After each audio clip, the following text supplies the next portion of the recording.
आवाज आपकी, खबर हमारी। आप देख रहे हैं न्यूज 24 उल्लासनगर।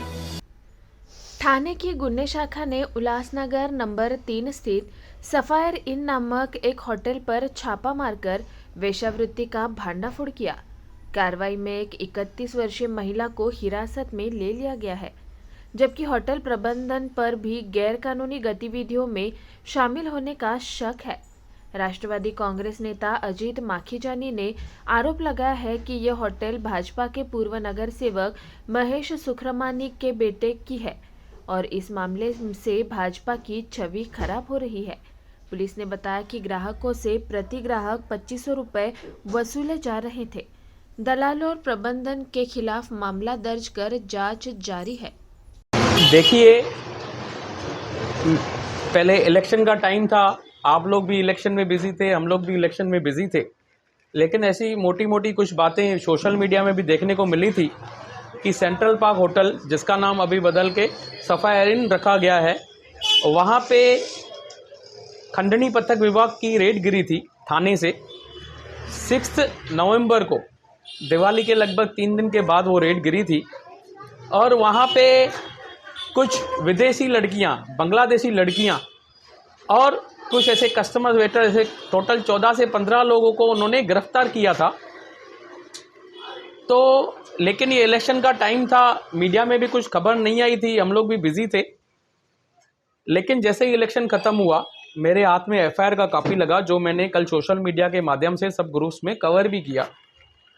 उसमें क्लियर लिखा था, वहाँ पे 14 लड़कियाँ, कुछ वेटर्स, उनके कैश और कुछ ऐसी आपत्तिजनक चीज़ें जो देह व्यापार में काम में आती हैं, वो पुलिस वालों के हाथ में लगी थी और उन्होंने उनके ऊपर कार्रवाई की थी। यहाँ तक ठीक था, लेकिन जैसे पूरा एफआईआर मैंने रीड किया तो उसमें जो होटल का मालिक था वो कैलाश सुखरामानी था।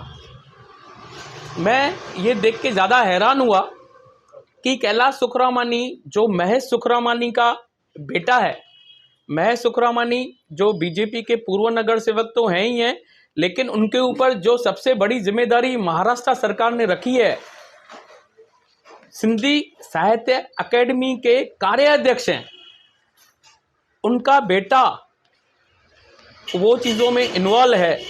और वो बेटा जो साथ में रहता है, जो एक ही फैमिली मानी जाती है, वो सब चीज़ों में इन्वॉल्व है। देखो, ऐसे पहले सुनाई देते थे, पहले भी मैंने कुछ ऐसे, आप देखेंगे कुछ साल पहले का एक वीडियो नवभारत टाइम्स वगैरह का आया था, पहले भी ये सब बातें हो चुकी थी।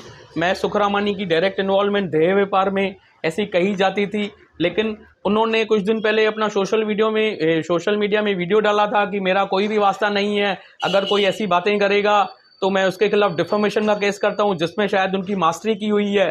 पहले भी मेरे ऊपर डिफेमेशन के केसेस कोर्ट में भी चल रहे हैं, मेरे स्टाफ के ऊपर उन्होंने नोटिस भेजा है, कुछ मीडिया कर्मियों को नोटिस भेजा है। तो उन चीज़ों से हमें फ़र्क पड़ता नहीं है। हम लोग जो भी सच्चा खुलासा होता है जनता के सामने रखते हैं कि जो ऐसे नकाबपोश लोग हैं, जो नकाब पहन के ये समाज में घूम रहे हैं, अपने आप को सिंधी समाज का इतना बड़ा मसीहा मानते हैं, उनकी हकीकत क्या है वो पब्लिक के, जनता के सामने आनी चाहिए। मैंने उसके लिए वो एफआईआर जनता के सामने भी प्रेजेंट किया।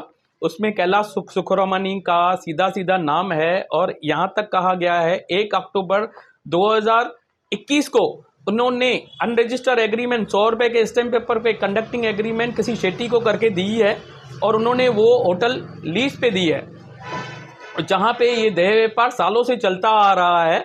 और हमारे शहर में ऐसे बहुत सारे होटल्स हैं जहाँ पे चलता आ रहा है। लेकिन मेरा मुद्दा ये है कि अगर ऐसे लोग जो देह व्यापार में हैं, उनको सिंधी समाज के इतने बड़े पोस्ट, जो ये पोस्ट है पूरे महाराष्ट्र में सिंधी समाज को आगे बढ़ाने का, उनकी संस्कृति को बढ़ाने का पोस्ट है, और वो ऐसे पदों पे बैठे हुए लोग ऐसे घिनौने काम करेंगे, तो मेरा ऐसा कहना है कि उनको अपने पद से खुद ही इस्तीफा देना चाहिए। या तो उल्लासनगर के भी कुछ माननीय लोग, सम्मानीय लोग जो उनके साथ जुड़े हुए हैं सिंधी साहित्य अकेडमी में, जैसे हमारे श्री विनोद तलरेजा जी, श्री राजू जग्यासी जी, श्री लाल पंजाबी जी, जो इनके साथ ही जुड़े हुए हैं, इनके पार्टी से ही जुड़े हुए हैं, उनको आगे आना चाहिए और उनको हकीकत है, जो उनको पहले नहीं पता थी कि उनको पता थी, लेकिन उनका भी कुछ ना कुछ शेयर है उन सब चीज़ों में, वो पब्लिक के सामने, जनता के सामने आना चाहिए और ऐसे आदमी से इस्तीफा लेना चाहिए और आगे ऐसे किसी भी सामान्य पद पे ऐसे लोगों को नहीं होना चाहिए, ऐसा मेरा मानना है। देखिए, सबसे पहले तो जिस भी पदाधिकारी ने वो डाला था, मतलब वो मानते हैं कि ये होटल महज सुखरामानी का है, उनके बेटे का है और वो देह व्यापार में लिप्त है। सबसे पहले तो अगर वो बीजेपी वालों को, सब अधिकारियों को मालूम है, फिर भी ऐसे आदमी को ऐसे पोस्ट जब भी मिली थी, हमारे सिंधी समाज की पोस्ट मिली थी, हमारे सिंधी समाज में ऐसे बहुत सारे लोग हैं, बहुत एनजीओज हैं, हमारे सिंधी संत हैं, बाउल लीलाराम जी हैं, 5 नंबर के जो चालिया साहब ट्रस्ट चलाते हैं, वैसे कुछ ट्रस्टी हैं, कुछ एनजीओज हैं, कुछ कलाकार हैं, कुछ साहित्यकार हैं, उनको वो पद देना चाहिए। वो तो बीजेपी वालों को पहले ही उनसे वापस लेना चाहिए था। रही बात अगर दूसरे भी किसी की ऐसी होटल चलती है तो मैं वो चीज़ की कड़ी निंदा करता हूँ। अगर ऐसे देह व्यापार है तो पुलिस प्रशासन को या हमारे आमदार का भी काम है, उनको भी आगे आना चाहिए और ऐसी हरकतें हमारे शहर में ना हो। हमारी पीढ़ी, हमारी जवान पीढ़ी ये चीज़ों से दूर भागे, ऐसे उनको कार्रवाई करनी चाहिए।